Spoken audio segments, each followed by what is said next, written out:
안녕하십니까. 제 이름은 브루스 윌킨슨입니다. Teach Every Nation을 대신해 새롭게 개설한 70X7 강좌에 용서를 통한 평강 누리기 참석하신 여러분 모두를 환영합니다.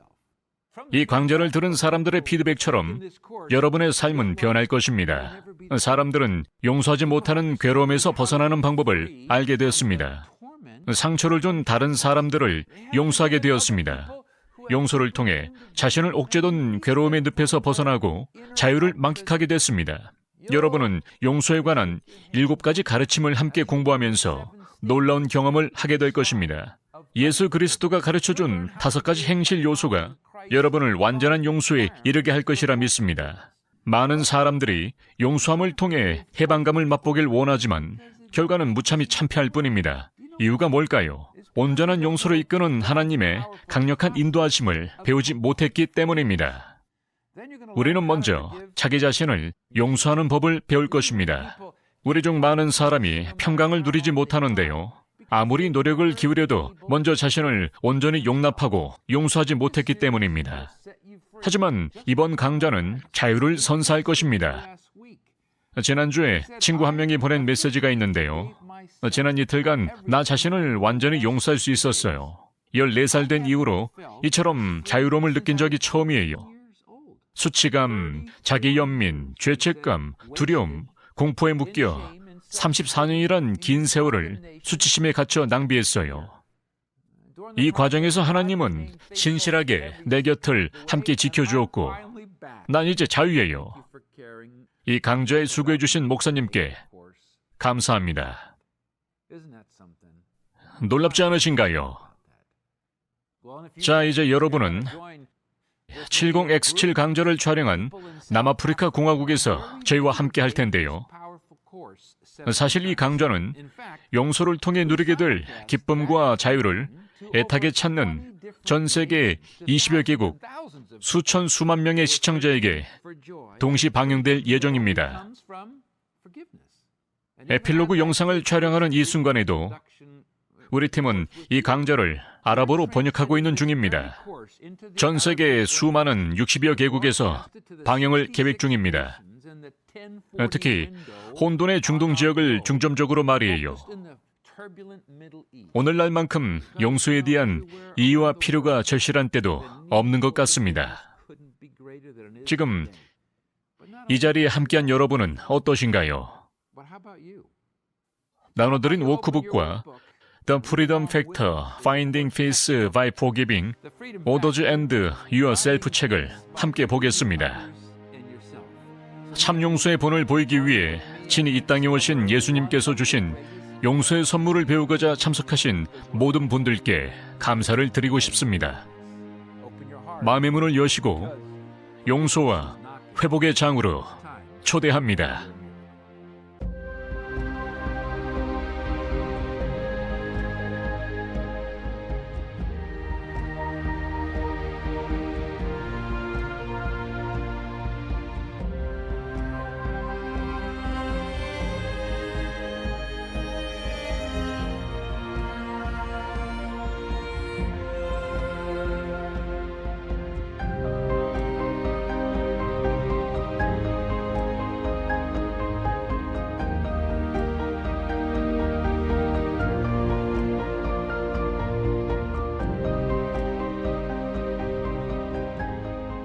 저는 오늘 이 자리에서 수년 전에 달린과 제가 지중해를 가로지르는 범선 여행을 하던 중 겪게 된 이야기를 여러분과 나누고자 합니다. 우리는 사도 바울이 선교했던 그 역사의 발자취를 따라가 보고자 했습니다. 제가 탄 대형 범선에는 약 30명 정도의 인원이 탑승해 있었습니다. 마침 의사 한 명도 비상사태를 대비해 함께 동행하고 있었죠. 승객 대부분은 미국에서 온 사람들이었지만 그 의사는 호주 출신 여성이었습니다. 아마 색다른 경험을 기대하며 선상에 올랐을 텐데 배 안에는 기독교인인 리더들로 꽉 차 있던 사실을 알고는 그녀는 금세 실망했습니다. 우리도 즐거운 모임을 하긴 했지만 그녀의 기대와는 무척 달랐습니다. 첫날 저녁에 우리는 한자리에 모였습니다. 배 안에 마련된 선상 식당에는 긴 테이블이 놓여 있었는데 그녀도 보였습니다. 제가 자기소개를 마치자 그녀는 곧바로 제가 이 모임의 리더인 것을 알아보았죠. 그녀는 신앙과 거리가 먼 사람이었습니다. 첫날부터 그녀는 상당히 저돌적으로 보였죠. 제 아내와 저는 테이블 이쪽에 자리 잡고 테이블 맞은편에는 다른 사람들이 앉아 있었어요. 그녀는 이쪽으로 오더니 제 옆자리에 착석했습니다. 연로하신 한 노부부가 그녀와 대화를 즐기고 있었죠. 얼마 지나지 않자 대화를 주도해 나갔어요. 기독교에 대해 정말로 대답하기 어려운 질문을 꺼내기 시작했어요. 이제 목사님 차례예요. 목사님이 대답할 때인 것 같아요. 라는 눈짓과 함께 테이블에 앉아있는 모든 사람이 절 쳐다보고 있었죠. 저는 대답하기를 원치 않았어요. 다른 사람이 어떻게 답하는지를 듣고 싶었으니까요. 그래서 저는 먹기만 했습니다. 어떤 한 사람이 그 여의사의 질문에 답했고 또 다른 한 명에게 어려운 질문을 하자 그럭저럭 대답을 잘했습니다. 하지만 좌절한 표정이 이내 그녀의 얼굴에 퍼지더니 맞은편에 앉은 한 연로한 노부부에게도 같은 질문들을 했지만 부부는 손녀를 대하듯이 상냥히 대답해 줬습니다. 그 여의사는 좌절을 하고 아무 음식도 먹지 않았습니다. 전 먹기만 했죠. 이제 테이블에는 저만 남게 됐어요. 결국 우울한 표정을 짓던 그녀는 제게로 몸을 돌려 말하기 시작했어요. 혹시 당신이 리더인가요? 여태껏 제 질문들에 대해서 어떻게 생각하시나요? 글쎄요. 매우 좋은 질문들을 한 것 같아요. 그녀는 제 답변에 조금 놀란 듯 보였습니다. 사실 모든 대화를 듣고 있었는데 모두 성실히 답해 주더군요. 만족할 만한 답을 구하지 못한 건가요? 무슨 말씀이시죠? 진리가 무엇인지 알고 싶으신가요? 네. 좋아요. 하지만 믿지 않으실 텐데요. 제가 믿지 않을 거라는 말인가요? 오늘 예수님을 믿지 못할 거예요. 당장 제가 예수를 믿지 않을 거라고요? 네, 믿지 못하실 겁니다. 무슨 말씀을 하시는 거죠? 글쎄요. 한번 믿어보려고 노력해보세요. 전 믿을 수 없어요. 믿고 싶지도 않아요. 알아요. 전 식사를 계속했어요. 대화는 그렇게 끝났고 전 연세든 노부부가 조용히 그녀가 모르게 그녀를 위해 기도하는 모습을 바라봤죠. 노부부는 하나님, 이 자리에 함께한 이 여성을 축복하여 주시옵소서 라고 기도하지 않았어요.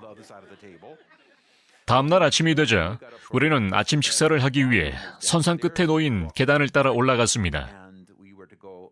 문 밖에 나서자 때마침 식당 구석 한쪽 자리에 그 여의사가 앉아 있었습니다. 그녀는 할 말이 많은 듯 보였습니다.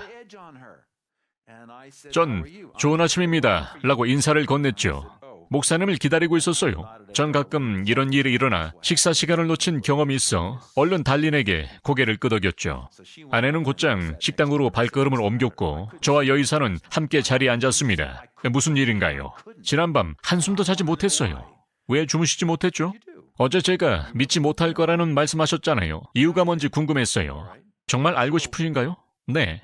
좋아요. 그럼 당신에게 가장 큰 상처를 준 사람이 누구인가요? 글쎄요. 제 어머니는 아니에요. 어머니가 아니라고요? 네, 아니에요. 어머니를 사랑하니까요. 좋아요. 어머니가 어떻게 당신에게 상처를 준 거죠?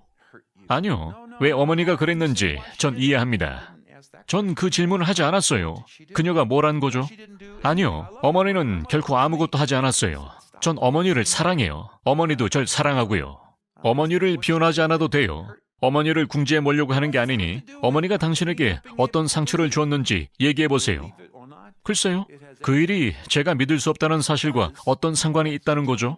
믿거나 말거나 당신의 언행과 행동에 모두 연관이 있어요. 어머니가 한 일 중 한 가지만 말해보세요. 어머니는 알코올 중독자였어요. 술을 많이 먹으면 저를 때리곤 했죠. 어머니가 절 때린 이유를 알아요. 절 사랑하지 않기 때문이 아니라 분별력을 잃었으니까요. 그러니까 당신을 때렸군요. 그 밖에는요. 한 번도 절 안아주신 적이 없어요. 한 번도요? 네, 단 한 번도요. 어머니가 절 사랑한다는 것은 알지만 표현하진 않았어요. 느낌이 어땠나요? 그것에 대해서 얘기하고 싶지 않아요. 좋아요. 행복을 느낀 적이 있었나요? 아니요. 침대에서 많은 밤을 눈물 흘렸어요. 그랬군요. 또 어떻게 상처를 받았나요? 더 이상은 힘들 것 같아요. 저는 그녀에게 알겠다고 말한 후 일어나서 그 자리를 떠나려고 했습니다. 어딜 가시려고요? 더 이상 할 말이 없다고 말하지 않았나요? 전 다시 말문을 이어갔습니다. 정말로 자유롭고 싶다면 어머니가 당신을 괴롭혔던 행위를 적어보세요. 아마도 3-4장은 될 거예요. 걱정 말아요. 한두 장이면 충분할 겁니다. 한두 장이요? 그렇지 않을 거예요. 충분할 겁니다. 원한다면 제가 도움을 드리고 싶군요. 그리고 나서 전 자리를 떠나 식사를 했습니다. 식사 후에 커피 한 잔도 잊지 않았죠. 하루 종일 그녀가 눈에 안 띄더군요. 저녁 식사 때도 멀리 떨어져 저녁을 먹었습니다. 전 기도했죠. 주님, 이 여성이 자유롭게 해주세요. 다음날 아침 식사를 위해 발길을 내딛는데 그녀가 눈이 빨갛게 충혈된 채 절 기다리고 있더군요. 그녀가 들고 있던 종이장은 눈물 자국이 흥건했고 꼬깃꼬깃했어요. 전 그녀에게 인사를 건넸습니다. 지난밤 한숨도 자지 못했어요. 잠깐 얘기를 나눌까요? 네, 좋아요. 전 그녀 옆자리로 착석하고 물었습니다. 몇 장이었나요? 2장 반 정도요. 믿을 수가 없었어요. 당신이 기록한 이 상처들은 하나같이 당신의 마음에 깊이 박혀 있습니다. 당신은 쌓아놓고 부인하고 잊으려고만 했어요. 당신이 어머니를 사랑했으니까요. 그렇지 않았나요? 네. 상처를 뿌리 뽑기를 원하세요? 그러면 전혀 새로운 사람이 될 거예요. 어떻게 하는지 전 몰라요. 제게 방법이 있습니다. 정말인가요? 믿거나 말거나 이게 제 전문이거든요. 사람들이 용서하는 것을 돕는 전문가인가요? 물론이죠. 많은 눈물을 흘리면서 그녀는 마침내 꺼내기 힘든 상처를 마주하면서 하나씩 용서하기를 시작했습니다. 모두 용서할 수 있었던 건 아니어서 제가 도와야만 했습니다. 그리고는 서서히 그녀가 바뀌는 모습을 지켜볼 수 있었습니다. 화장 뒤에 감추어진 분노로 가득 찬 차갑고 매서운 그녀의 표정은 간데없이 사라졌습니다. 끝날 무렵 제가 물었습니다. 자, 이제 어떤가요? 늘 제 머리를 따라다니는 목소리가 자취를 감춘 것 같아요. 정말인가요? 네, 정말이요. 완전히 사라졌어요. 결코 뽑히지 않을 것 같았는데 더 이상 들리지 않아요. 다시 그녀에게 물었죠. 정말 아무 소리도 이제 들리지 않나요? 네, 이젠 아무렇지도 않아요. 머릿속이 조용해졌어요. 맞아요. 이제 곧 그런 편안한 감정에 익숙해질 거예요. 전에는 한 번도 경험해보지 못한 평강이에요. 이것은 시작에 불과해요. 이번 주에 일어날 일을 기대하세요. 그리고 전 먹으러 갔습니다. 우리 부부는 그날 외출했습니다. 다음날 밤에 우리 부부는 아래층 우리가 머물던 방에 있었고 아내가 말했습니다. 주방에 아이스크림 기기가 하나 있는데 언제든 먹고 싶을 때 시식이 가능하다고 하네요. 나가서 아이스크림 한 스쿱만 가져다 줄 수 있겠어요? 그럼요. 내 것도 같이 가져오는 게 좋겠군요. 아이스크림 기계 앞에 다가섰을 때 뒷계단에서 누군가 걸어오는 소리가 들렸습니다. 뒤를 돌아보니 그 여의사가 서 있었습니다. 확연히 달라진 모습에 빛이 나더군요. 그녀는 제게 다가오자 제게 인사를 건넸습니다. 목사님, 이렇게 평안한 적이 없어요. 그때 노 부부가 보였어요. 이쪽으로 서서히 걸어오는 모습을 보면서 전 그때 하나님이 무언가 이 한자리에 모인 저희를 위해 예비해 놓으신 걸 직감할 수 있었습니다. 여러분도 그런 하나님을 친히 체험해 보시길 원합니다. 여러분도 마찬가지입니다. 상상하지도 못한 선물이 여러분을 기다리고 있다는 사실을 아십니까? 여러분의 삶을 바꿀 하나님의 선물을 기대하십시오. 전 이 여성에게 다가가 이렇게 말을 건넸습니다. 자, 이제 믿을 수 있겠나요? 네, 그녀는 울기 시작했어요. 이제 예수 그리스도를 믿으시겠습니까? 복음을 당신에게 전해줄 적임자가 있는데 이 노 부부입니다. 처음부터 무척 당신을 좋아하는 눈빛이 강해 보였어요. 제 아이스크림이 녹고 있군요. 그리고 나서 저는 곧바로 그들을 지나쳐 아래층으로 갔습니다. 성령께서 그녀와 저와 그 노 부부를 이 자리에 함께 하게 했으니까요. 그녀의 시간이었던 것이죠. 여러분 일생 가운데 꼭 성취하길 소망했던 일들이 아무리 노력하고 애써도 결실을 보지 못한 적이 많지 않았나요? 아무리 기도하고 애써도 결실을 보지 못했죠. 모든 문제의 근원은 사실 용서하지 못하는 마음에 있습니다. 재정 문제를 비롯해 인간 관계에서 겪는 어려움까지 모두 용서하지 못하는 마음에서 출발한다는 진리를 깨닫지 못합니다. 예수님을 믿는 것은 용서와 깊은 관련이 있습니다. 이 놀라운 진리를 어디에서 찾아볼 수 있을까요? 함께 예수 그리스도께서 용서에 관해 어떤 놀라운 계시를 우리에게 보여주실지 공부하겠습니다. 마태복음 18장입니다. 왜 70번씩 7번이라도 용서하는 것이 놀라울까요? 정말 놀라운 지혜입니다. 마태복음 18장 21절 예수님과 베드로의 대화를 살펴보겠습니다. 그때 베드로가 나와 이르되 주여, 형제가 내게 죄를 범하면 몇 번이나 용서하여 주리이까? 7번까지 하오리까? 예수님께 듣길 원했던 것은 칭찬이었습니다. 정말 많이 했구나. 하지만 예수님이 보여준 반응은 다소 충격적입니다. 예수께서 이르시되 내게 이르노니 7번뿐 아니라 7번을 70번까지라도 할지니라. 예수님이 지금 말도 안 되는 얘기를 하시는 걸까요? 좋은 질문입니다. 예수님이 70번에 7번씩이라고 언급하면서 베드로에게 무엇을 말하고 싶었을까요? 베드로야, 끝없이 서로에게 용서를 베풀어야 한단다. 왜 우리는 상대방을 끊임없이 용서해야만 할까요? 예수님은 우리가 상처를 준 사람을 용서해야만 하는 이유를 말씀해 주십니다. 여이사의 어머니처럼요. 2장 반의 상처를 준 어머니를 용서해야 하는 이유는 뭘까요? 예수님의 대답에 대해서 여러분이 어떻게 생각할지 전 알 수 없습니다. 아마도 여러분은 하나님이 우리를 용서했기 때문이라고 답할지도 모르겠군요. 아닙니다. 예수님은 왜 용서해야 하는지 다소 황당한 대답을 합니다. 예수님은 비유를 즐겨 사용하셨습니다. 비유는 실제 벌어진 이야기가 아닙니다. 허구에 불과하죠. 70번에 7번씩 용서해야 하는 이유를 이야기 한가운데 삽입하여 제자들을 가르칩니다. 이야기는 후반부에 이르러서야 본의를 드러냅니다. 자, 함께 읽어보죠. 마태복음 18장 22절입니다. 예수께서 이르시되 내게 이르노니 7번뿐 아니라 7번을 70번까지라도 할지니라. 이제 70번에 7번 용서하는 이유를 비유를 통해 말씀하시려고 합니다. 그러므로 천국은 그 종들과 회개하려 하던 어떤 임금과 같으니 결산할 때 10,000달란트 빚진 자 하나를 데려오매 갚을 것이 없는지라. 주인이 명하여 그 몸과 아내와 자식들과 모든 소유를 다 팔아 갚게 하라 하니 아내뿐만 아니라 자식까지 채무를 갚기 위해 팔라고 요구하십니다.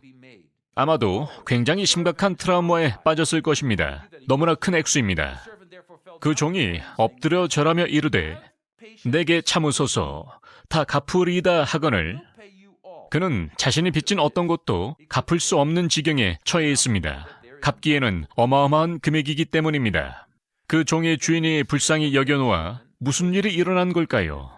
그는 엎드려 무릎 꿇고 간절히 구했기 때문에 주님은 긍휼을 베푸셨습니다. 지금 여러분 앞에 어떤 한 사람이 무릎 꿇고 간절히 무언가를 애원하는 모습을 상상해 보세요. 바로 제가 경험했던 일이죠. 제가 직접 연루됐다기보다 그릇된 행동으로 피해를 받은 한 남성이 용서하기를 주저했던 상황이었습니다. 절대절명의 순간이었죠. 하나님은 용서하지 못한 그를 질책하고자 하셨어요. 그의 간청으로 우리 6명은 그와 함께 시간을 보냈는데 하루가 끝날 무렵 전 큰 두려움에 빠지고 말았습니다. 그는 결코 용서하길 원치 않았고 심지어 고소할 결심을 하고 있었습니다. 전 무릎을 꿇었습니다. 앉아있던 의자에서 내려와 무릎을 꿇고 그를 붙잡고 간절히 애원했습니다. 바비, 그 남자를 용서해 주길 부탁하네. 감정이 격양되다 보니 주체할 수 없이 눈물이 흘렀습니다. 내가 그를 대신해 바비 당신에게 용서를 구하고 싶네. 그를 제발 용서해 줄 수 있겠나? 나의 간절한 부탁이라네. 이 말을 듣자 바비는 마음을 열고 용서했습니다. 겸손히 구할 때 온전히 능력을 발휘할 수 있습니다. 긍휼을 베푸십시오. 그 종의 주인이 불쌍히 여겨. 여러분, 이 표현에 집중해 주세요. 놓아 보내며. 놀랍지 않습니까? 주인이 그를 풀어준 겁니다. 그뿐만 아니라 빚까지 탕감해 주었어요. 여기서 두 가지가 있는데 속박에서 풀어주는 것과 빚을 탕감해 주는 것입니다. 그 종이 이미 용서받은 종을 일컫습니다. 나가서 동료 한 사람을 만나, 아마도 그와 함께 일한 동료였겠죠. 자기에게 100데나리온을 빚진, 당시 매우 큰 돈은 아니었죠. 붙들어 목을 잡고 이르되 당장 빚을 갚으시오 하매 그 동료가 엎드려 간구하여 이르되 참아주소서 갚으리이다 하되 채무를 갚을 만큼 금전적인 여유가 있었을지도 모르겠네요. 허락하지 아니하고 채무를 갚을 시간적 여유를 허락하지 않은 것입니다. 이에 가서 그가 빚을 갚도록 옥에 가두거늘 그 동료들이 이 광경을 처음부터 지켜보아온 목격자들이겠죠. 그것을 보고 동료 일꾼들은 그 종이 왕에게 무릎 꿇고 간청하자 용서를 받았지만 정작 자신에게 적은 양의 빚을 진 자를 옥에 가두는 것을 친히 목격한 것입니다. 몹시 딱하게 여겨 그들은 분을 참지 못했습니다. 주인에게 가서 그 일을 다 알리니 이에 주인이 그를 불러다가 말하되 악한 종아, 용서하지 않는 것이 악한 행위인지 이제 아시겠습니까? 만일 아직 용서하지 못한 사람이 여러분에게 있다면 악하다 여김을 받는 사람은 당신이 되는 것입니다. 내가 빌기에 내가 내 빚을 전부 탕감하여 주었거늘 내가 너를 불쌍히 여김과 같이 너도 내 동료를 불쌍히 여김이 마땅하지 아니하냐 하고. 주인의 행동을 주목해 보세요. 주인이 노하여 그를 옥졸들에게 넘기니이다. 자, 밑줄을 쳐보세요. 얼마 동안요? 그가 그 빚을 다 갚을 때까지입니다. 이제 비유가 전달하고자 하는 메시지가 극명히 드러납니다. 예수님은 이 땅에 친히 내려오셔서 용서하지 못한 우리에게 말씀하십니다. 좋은 소식이 절대 아닙니다. 이와 같이 빚을 다 탕감할 때까지 그 종을 옥졸들에게 붙인 주인처럼 말이죠. 나의 하늘 아버지께서도 너희에게 이와 같이 하시니라. 무엇을 말입니까? 너희는 고난의 골짜기를 걷게 될 것이니라. 너희는 이 단어를 주목해 주세요. 각각 중심으로 형제를 용서하지 아니하면 그의 잘못을 상대방이 당신에게 저지른 악한 행위를 말합니다. 예수님이 이 비유를 통해 드러내고자 하신 진의를 눈치채셨습니까? 주인은 그 종을 옥졸들에게 보냈습니다. 잘 들어보세요. 옥에 가둔 것이 아니었어요. 그를 고문할 옥졸들에게 맡긴 것입니다. 언제까지요? 형벌을 다 마칠 때까지요. 빚이 탕감될 때까지 형벌은 끝나지 않는다는 것이에요. 예수님은 마침내 베드로의 질문에 답해 주십니다. 베드로야, 70번에 7번씩 용서를 해줘야 하는 까닭을 네가 진실로 알기 원하느냐? 만일 네가 용서하지 않으면 하늘에 계신 내 아버지도 그와 같이 할 것이니라. 예수여, 어느 때까지이니까? 내게 상처 준 이가 내게 행한 모든 행위를 용서할 때까지이니라. 정녕 용서할 때까지이니까? 그렇구나. 여러분이 용서하지 못한 수많은 사람이 있다고 상상해 보십시오. 아마도 2사람, 3사람, 아니면 그보다 훨씬 많을지도 모르겠군요. 우리의 삶이 고통과 고난으로 점철된 이유가 여기 있습니다. 영육 간의 어려움과 인간관계, 돈 문제로 늘 고통에 처하는 이유가 모두 용서와 직접적인 관계가 있다는 걸 모릅니다. 하나님이 이렇게 말씀하십니다. 그녀는 용서를 기꺼이 하지 않을 것이라는군. 고난의 골짜기가 기다리고 있는지도 모르고 말이네. 여전히 그녀는 용서하기를 거부합니다. 열심히 기도하고 아무리 금식을 해도 전혀 효과가 없습니다. 왜일까요? 엉뚱한 곳에서 답을 찾으려고 했기 때문입니다. 그녀는 어머니를 용서하지 못했습니다. 용서가 없는 삶에 무슨 일이 일어날지 한번 상상해 보시길 바랍니다. 여기까지 우리가 배운 것을 요약 정리해 보겠습니다. 첫째, 하나님은 누구를 막론하고 그것이 무엇이든 용서하기를 바랍니다. 둘째, 하나님은 용서하기를 원하지 않는 사람은 악한 사람으로 여깁니다. 그러므로 지금 용서하지 않는다는 것은 하나님 보시기에 악한 행위인 것입니다.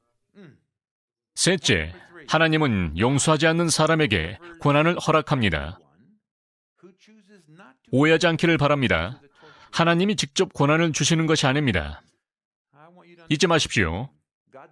하나님은 그런 분이 절대 아닙니다. 제가 말하고자 하는 바는 이것입니다. 하나님은 당신이 고난의 길을 걷길 원하지 않으신다는 것이에요. 단지 당신이 용서를 베풀지 않는다는 그 사실이 하나님을 슬프게 만들 뿐입니다. 꼭 염두에 둬야 할 두 가지 예외 상황을 나누겠습니다. 첫 번째는 은혜의 통로입니다. 은혜의 통로가 무엇이죠? 때로 감당하기 힘든 트라우마를 갖게 될지라도 하나님은 어려움을 이겨낼 은혜를 허락하시고 용서할 힘을 주십니다. 시간도 허락하십니다. 얼마나 긴 시간일지 우리는 알 수 없지만 분명한 건 시간을 주신다는 것입니다.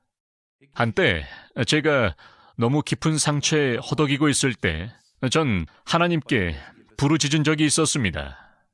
하나님, 이 문제를 해결해 나갈 시간을 허락해 주세요. 그를 용서하도록 노력하겠습니다. 저는 평안함을 갖게 되었고 용서할 수 있었습니다. 옥졸들은 결코 저를 해하지 못했습니다. 부디 오랜 시간을 구하지 않길 바랍니다. 두 번째는 어린 시절과 깊은 연관이 있습니다. 어린 시절 트라우마를 겪어보지 않은 사람은 아마도 없을 것입니다. 여러분 모두 부모나 친척에게 상처를 받은 적이 한 번쯤은 있을 것입니다. 우리가 받은 상처를 잘 대처하기에는 그때 우리는 너무 어렸을지 모릅니다. 하나님은 어떻게 하실까요? 하나님은 연기하십니다. 어린 시절에는 순수하니까요. 장벽을 넘을 수 있는 나이까지 고난을 연기하십니다. 그때가 언제인지는 모릅니다. 아이들마다 성숙한 정도가 다르니까요. 때가 되면 하나님은 내게 상처 준 그를 이제 용서할 때가 되었구나라며 여러분에게 깨달음을 주실 것입니다. 하나님의 인도하심을 느끼실 것입니다. 여러분의 선택이 앞으로 남은 인생의 후반부를 결정지을 것입니다. 한때 하나님은 아무런 말씀을 하지 않고 기다리실 것입니다. 지금은 내게 침묵하지만 내가 장성하여 스스로 판단할 수 있는 때가 되거든 내게 상처를 준 모든 일을 용서로 품을 수 있길 바란단다. 순종하지 않는다면 비로소 원치 않는 고통이 시작될 것입니다. 이해가 가시나요? 넷째, 하나님은 결코 학대하시는 분이 아닙니다. 여러분이 하나님의 심정을 오해할까 가장 염려하는 부분이기도 한데요. 하나님은 결코 당신이 고통당하기를 원치 않으십니다. 하지만 용서하지 못한 죄의 하나여서는 여러분에게 책임을 물으실 겁니다. 이 점에 대해서는 강좌 말미에 좀 더 구체적으로 다루도록 하겠습니다. 다섯째, 여러분은 아마도 고통을 당한다는 말이 무슨 뜻인지 궁금해할지 모르겠습니다. 고통이라는 단어는 그 어원이 헬라어에서 파생됐습니다. 여러분도 아시다시피 구약 성경은 그 원본이 히브리어로 최초 기록되었는데 지금 우리가 읽고 있는 이 책은 영어로 번역된 성경입니다. 신학생 때 헬라어와 히브리어를 공부하면서 저는 항상 원어로 고통이 진정 의미하는 바가 무엇인지 궁금하게 생각하곤 했습니다. 원어가 가진 더 풍성한 의미를 습득하기를 원했죠. 헬라어로 고통은 파사니조입니다. 저는 곧바로 파사니조가 사용된 성구를 찾아보기 위해 신약 성경 전체를 조사해 보았습니다. 특히 특정 상황에 그 단어가 어떻게 사용됐는지 유심히 관찰했습니다. 용서를 하지 않으면 과연 제게 무슨 일이 닥칠지 꼭 피하고 싶었던 마음이 컸기 때문이었죠. 말하자면 저를 고통으로 이끌 옥졸에게 던져지지 않길 바랬었죠. 여러분이 들고 있는 이 작은 소책자에 전부를 담아놓지는 못했지만 책 곳곳에 몇몇 어원의 쓰임새와 출처에 대해서 기록해 놨습니다. 다섯째, 고통은 극심한 괴로움과 고난에 우리를 밀어 넣는 것을 뜻합니다. 고통은 언제나 고난을 수반하고 고난은 여러 가지 형태로 우리의 삶을 괴롭힙니다. 성경 말씀에 헬라어 바사니조가 사용된 성구 4군데를 소개하겠습니다. 마태복음 8장은 다음과 같이 말합니다. 예수께서 가버나움에 들어가시니 한 백부장이 나와 간구하여 이르되 주여 내 하인이 중풍병으로 집에 누워 몹시 괴로워하나이다. 육체적인 고통이군요. 여기에 헬라어 바사니조가 사용됐습니다. 얼마나 많은 사람들이 용서하지 못해 육체적인 고통을 짊어지며 사는지 아십니까? 용서하기만 한다면 치유가 될 텐데 말이에요. 안타깝기 그지없습니다. 용서하지 못한 이유로 육체적 고통으로 힘들어한다면 뭘 하더라도 치유받지 못할 것입니다. 무엇 때문에 그럴까요? 아픈 원인은 용서하지 못하는 마음에서 비롯되기 때문입니다. 많은 크리스찬이 이 문제로 믿음을 잃는 데까지 나아갑니다. 크리스찬들이 오해하며 말하기를 하나님은 전능하신 분입니다. 치유받길 소망하면 곧 치유되리라 믿어 의심치 않습니다. 그들은 열성을 다해 기도하고 친구들에게 중보 기도를 부탁하기까지 합니다. 하지만 하나님은 묵묵부답으로 일관하시기만 할 뿐입니다. 글쎄요, 하나님이 역사하지 않는 이유라면 제가 약 40년간 사역을 하면서 한 가지 분명히 깨달은 사실로 용서하지 않는 굳은 마음을 하나님은 죄악으로 여기신다는 것입니다. 용서하기를 거부하는 사람에게 하나님은 고난을 사용해 징계를 내리십니다. 결코 잊지 마시기를 여러분에게 당부합니다. 베드로후서 2장을 펼쳐볼까요? 무법한 자의 음란한 행실로 말미암아 고통받는 의로운 롯을 건지셨으니 이는 이 의인이 그들 중에 거하며 날마다 저 불법한 행실을 보고 들으므로 그 의로운 심령이 상하니라. 무슨 말인가요? 정신적인 고통입니다. 요한계시록 12장 2절입니다. 이 여자가 아이를 베어 해산하게 되매 아파서 애써 부르짖더라. 여기에도 바사니조가 사용됐군요. 요한계시록 20장은 가장 극심한 고통을 생생하게 보여줍니다.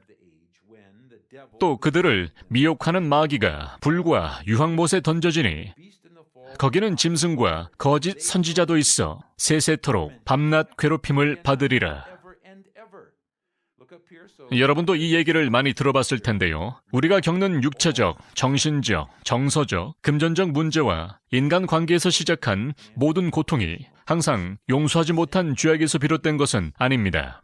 하지만 여태껏 행해진 수많은 연구와 심리학자, 정신과 전문의가 연구한 바로 우리가 겪는 고통 중 약 60%에서 80%가 용서하지 못하는 것에서 출발한다는 연구 결과가 이를 뒷받침해주고 있습니다. 정신과 병동에 갇힌 환자 중 92%가 용서하기만 한다면 병원 신세를 그만지게 될 거라는 것입니다. 하지만 거의 대부분의 사람들은 용서하기를 원하지 않는다는 것입니다. 여섯째, 고통은 용서를 결심할 때 우리 눈앞에서 그 자체를 감춰버릴 것입니다. 여러분이 용서할 때 어떤 일이 일어날까요? 훈련 기간 계약이 마침내 끝납니다. 하나님은 이렇게 말씀하실 거예요. 고생했다. 더 이상의 고통은 없을 거란다. 7번째, 빨간 펜으로 동그라미 치세요. 고통의 골짜기가 주는 두려움만이 무한한 용서의 근거가 될 수 있습니다. 예수님은 왜 우리가 용서하기를 원하실까요? 이유는 단순합니다. 예수님은 우리가 고통받기를 결코 원치 않으시기 때문입니다. 아시겠죠, 여러분? 2. 용서의 기본 원리. 용서의 기본 원리가 뭘 뜻하는지 이해할 수 있도록 실례를 들어 여러분께 설명해 보겠습니다. 지난주 저는 운동 경기장에서 넘어지는 바람에 왼쪽 팔을 다쳤습니다. 다행히 경기장에는 의사가 대기 중이었습니다. 의사는 상처를 치료하고 상처 부위를 말끔히 소독해 주었습니다. 한 1, 2주가 지나면 상처 부위가 어떻게 변할까요? 자연히 치유되길 시작할 것입니다. 사실 의사는 치유할 수 없습니다. 신체가 자연히 치유되도록 할 뿐이죠. 하나님이 우리 몸을 그렇게 만드셨죠. 만일 상처 깊은 곳에 오염물질을 제거하지 않고 상처 부위를 꿰맨다면 상처난 곳은 어떻게 될까요? 염증이 날 것입니다. 아주 따가울 것입니다. 오늘 제가 이 남자분을 처음 뵀는데 인사하면서 가볍게 제 상처난 자리를 툭 건드린다면 제가 어떻게 될 것 같습니까? 과잉 반응을 보이며 아마도 화들짝 놀랄 것입니다. 상대방도 마찬가지겠죠. 내가 뭘 잘못한 걸까 하면서 말이죠. 특정 행동을 할 때 상대방이 과한 반응을 보인다면 왜 그런지 그 이유에 대해 고민할 것입니다. 심지어 그것이 여러분과 아무런 상관이 없다고 해도 말이죠. 제가 만약 이 상처를 잘 관리하지 않는다면 상처는 더 커질 것이 분명하고 염증으로 체온이 더 올라갈 것이에요. 만일 이 상태 그대로 방치한다면 염증은 아마도 제 온몸 구석구석에 돌아다닐지 모릅니다. 하지만 제가 곧 담당 의사에게 찾아가 무언가 문제가 있는 것 같습니다라고 물으면 의사는 상처 부위를 말끔히 소독하고 이물질을 제거할 것입니다. 상처 부위는 어떻게 될까요? 치유 반응이 서서히 일어날 것입니다. 한 달쯤 지나 이 남성분을 만나 같은 방식으로 그에게 인사를 건넨다면 이번엔 어떨까요? 아무런 통증을 못 느낄 것이에요. 아무것도 안 느껴질 것입니다. 이 원리를 용서에 적용해 보길 원합니다. 용서는 여러분의 팔 어딘가에 있지 않죠. 그럼 어디인가요? 사실 겉에 드러나 있지 않습니다. 눈으로도 확인하기 어렵지요. 고의적이든 아니든 어떤 사람이 제게 상처를 준다면 도대체 어디에 상처를 입은 걸까요? 머리인가요? 검지 발가락일까요? 어딜까요? 제 마음입니다. 만약 내 상처를 말끔히 소독하고 용서하지 못한 굳은 마음을 치료한다면 상처 부위에 어떤 일이 일어날까요? 상처 부위가 아물기 시작하고 치유 과정이 진행될 것입니다. 자연 치유가 시작되는 거죠. 겉에 남은 상처 말고는 이제는 아무것도 없을 뿐입니다. 상처를 준 사람을 다시 봐도 아무런 느낌조차 나지 않을 겁니다. 이미 온전히 치유가 되었기 때문이죠. 하지만 여전히 용서하지 않는다면 온 마음을 곧 전염시킬 것입니다. 더 이상 상대방을 신뢰하지 않게 됩니다. 이렇게 생각하면서 말이죠. 과거에 상처를 준 그 사람과 별반 다를 게 없군요. 당신에게 신뢰가 가지 않군요. 나에게 무슨 짓을 할지 다시 두려움에 빠지기 일쑤이고 악몽에 시달리는 것은 불보듯 뻔한 일이 될 테고요. 이 말하면 그저 다행일 뿐입니다. 그렇지 않나요? 내 상처가 여전히 날 괴롭힌다는 사실을 알지 못한다면, 용서하지 못한 마음인 먼지더미를 깨끗이 청소하기를 미룬다면 굳은 마음이 치유될 거란 믿음은 오해에 가깝습니다. 상처가 오래 머물면 머물수록 말이에요. 그 여의사는 다가가기 무척 힘든 사람이었어요. 어떤 남자도 그녀를 원하지 않았지요. 매우 차갑고 사나워 보였어요. 마치 온 마음이 상처와 두려움으로 가득 찬 듯 느껴졌어요. 저는 그녀가 어떤 사람인지 도통 알 수가 없었어요. 그녀는 용서를 받아들이기 시작하면서 표정이 바뀌었고 마음이 열렸어요. 굳게 닫힌 마음 때문에 아무도 쉽게 그녀에게 다가갈 수 없었습니다. 그녀에게는 모든 사람들이 두려움의 대상이었습니다. 상대방에게 상처받지 않기 위해 먼저 기세로 제압하기 일쑤였죠. 처음으로 용서를 하면서 그녀는 자신의 존재를 있는 그대로 보이기 시작했습니다. 그런 그녀의 모습이 마음에 들었죠. 마음에 들지 않았지만 사랑해야 하는 것과 그냥 마음에 든 것은 다른 것이잖아요. 당신의 영적 상태가 어떤지 직시해 본 적이 없다면 이보다 더 끔찍한 일은 없을 거예요. 이제 요점을 함께 나눠보죠. 여기까지 잘 이해하고 따라오셨나요? 여기 빈 공간이 있는데 여러분도 시간 나실 때 한번 그려보시길 권장합니다. 자, 여기 상처가 있습니다. 어떤 사람이 의도적으로 접근해 상처를 줬어요. 전혀 예상치 못한 일일 수도 있고요. 상처가 난 자리는 어디일까요? 여러분의 마음입니다. 여기에 마음을 그려보죠. 상처를 받게 되면 무엇을 선택할지는 오직 여러분께 달려 있습니다. 대부분의 상처는 우리가 원해서 받은 것은 아닙니다. 이제 선택의 기로에 서게 됩니다. 어떻게 대처하는 것이 좋을까 생각합니다. 자, 여기 두 개의 선택지가 여러분 앞에 놓여 있습니다. 중간은 없습니다. 오직 두 개의 길만이 기다리고 있죠. 첫 번째 선택지는 순종입니다. 용서하기로 결정하는 것이죠.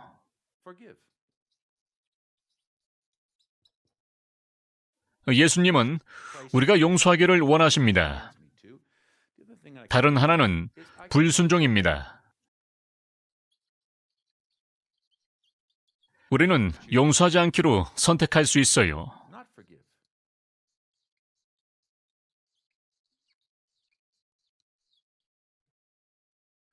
용서하기로 결정하면 무슨 일이 일어날까요?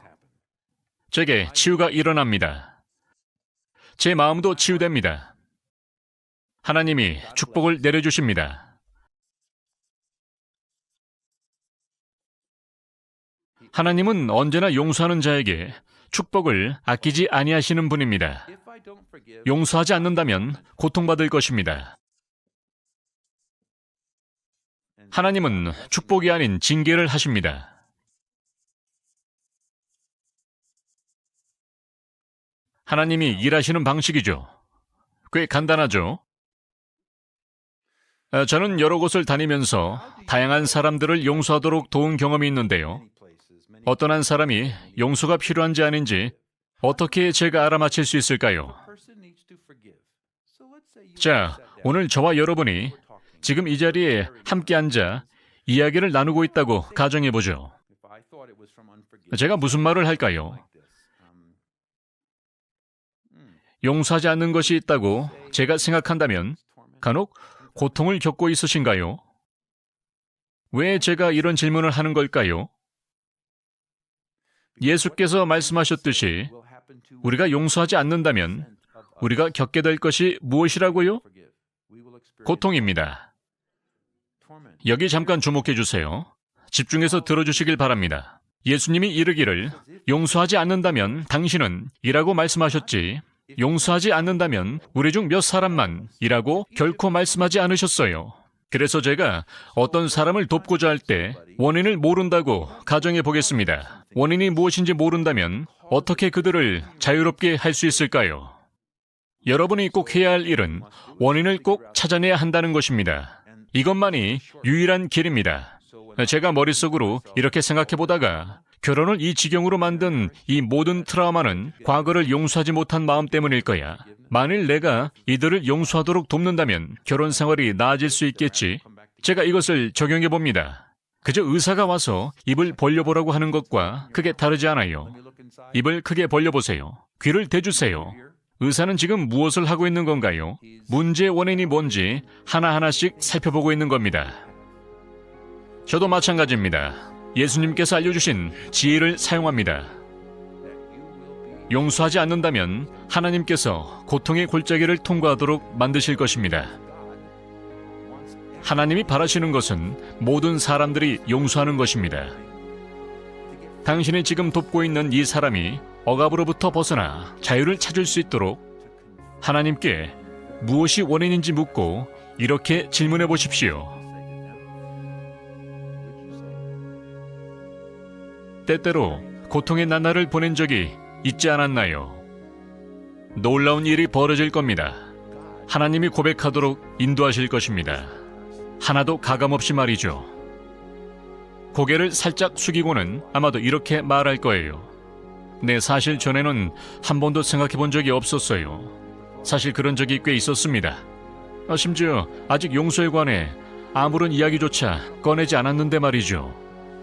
제 생애 지금 이 순간까지도 제 경험과 예상을 빗나간 적은 단 한 번도 없었습니다. 아니요. 여태껏 고통 없이 잘 지내왔습니다. 비통한 감정이 들거나 불안에 떨고 끔찍한 생각에 빠진 적이 한 번도 없었나요? 딱히 그런 적은 없었습니다. 용서와 관련이 없다는 말입니다. 자, 밑에 결론 부분이 나와 있어요. 여기 용서 진단서가 있어요. 고통의 나날을 보낸 적이 있었나요? 여러분은 이 질문이 담긴 의미를 자세하게 언급할 필요는 없어요. 용서하지 않는 것이 고통을 자초하는 첩경인 이유를 이미 예수님이 말씀으로 확증하셨습니다. 지금 고통을 겪고 있는지 질문해 보십시오. 하나님은 그 사람이 어려운 상황에 처해 있는지 여러분에게 알려주실 것입니다. 이제 여러분에게 한 가지 질문을 드리겠습니다. 마음을 열 준비가 되었나요? 자, 테스트를 시작해 볼게요. 입을 벌려보세요. 귀를 들여다볼게요. 여러분 중 용서가 필요한 사람이 있습니까? 있다면 손을 들어주세요. 단 한 명이라도 말이에요. 한 사람이라도요. 이 강의는 여러분을 위한 것입니다. 곧 무료 강좌가 배포될 테니 기다려주세요. 하늘에 계신 하나님 아버지가 이제 기약이 만료됐구나. 모든 것이 끝났다. 자유를 허락하라. 말씀하실 때까지 기다려보십시오. 이제 이 세션을 마치면서 저는 여러분에게 한 가지 질문을 던지고 싶습니다. 용서해야 할 때가 찾아오거든 어떻게 하시겠습니까? 다시 도망치시겠습니까? 용서하기를 결단하십시오. 다음에는 질의응답 시간이 마련되어 있습니다. 하지만 먼저 Teach Every Nation에서 제공하는 이 선물을 누리시기 바랍니다. 아래 링크를 클릭하면 무료로 다운로드할 수 있습니다.